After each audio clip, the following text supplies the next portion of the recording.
Hi అండి, నమస్తే. నేను మీ Navyasri. Welcome to eat non stop. ఇవాళ సెషన్లో ఎగ్ కుర్మా ఎలా తయారు చేసుకోవాలో చూద్దాం. ముందుగా స్టవ్ ఆన్ చేసుకుని కడాయి పెట్టుకుని అందులో 3 టేబుల్ స్పూన్ల ఆయిల్ని యాడ్ చేసుకోవాలి.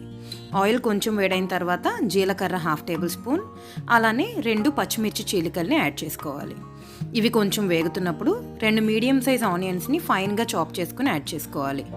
ఉల్లిపాయలు మంచి గోల్డెన్ కలర్ వచ్చేంత వరకు కూడా బాగా వేయించుకోవాలి.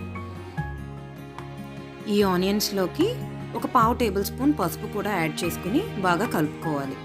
మూత పెట్టి మగ్గించుకున్నట్లయితే 5 నిమిషాల్లో ఉల్లిపాయ ముక్కలు మంచి గోల్డెన్ కలర్లో మగ్గిపోతాయి. ఇలా ఆనియన్స్ బాగా మగ్గించుకున్న తర్వాత 1/2 టేబుల్ స్పూన్ అల్లం వెల్లుల్లి పేస్ట్ యాడ్ చేసుకోవాలి.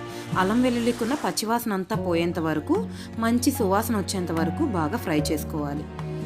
ఇలా అల్లం వెల్లుల్లి పేస్ట్ని వేపుకున్న తర్వాత 1 కప్పు టొమాటో పేస్ట్ని యాడ్ చేసుకోవాలి. ఈ టొమాటో పేస్ట్కున్న పచ్చివాసన అంతా పోయేంత వరకు మూత పెట్టి నూనె పైకి తేలేంత వరకు మగ్గించుకోవాలన్నమాట. అలా మగ్గించుకున్న తర్వాత 1 టేబుల్ స్పూన్ కారం, 1 టేబుల్ స్పూన్ బిర్యానీ మసాలా లేనట్లయితే గరం మసాలా, అలానే 1 టేబుల్ స్పూన్ ధనియాల పొడి కూడా యాడ్ చేసుకోవాలి. ఈ ఇంగ్రీడియంట్స్ అన్నీ కూడా బాగా కలుపుకోవాలి.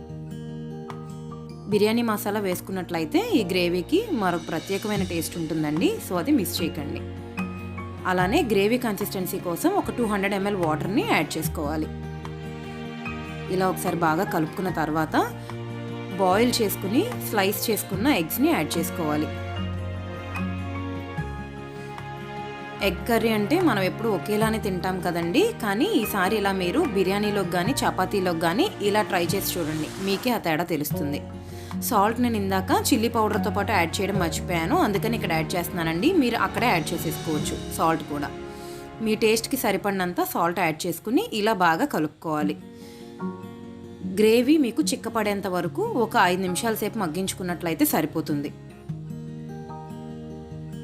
మీకు తెలుస్తుంది కదా గ్రేవీ కన్సిస్టెన్సీ ఎంతవరకు కావాలో, అప్పటి వరకు చూసుకుని ఫ్లేమ్ని టర్న్ ఆఫ్ చేసుకుంటే సరిపోతుందండి.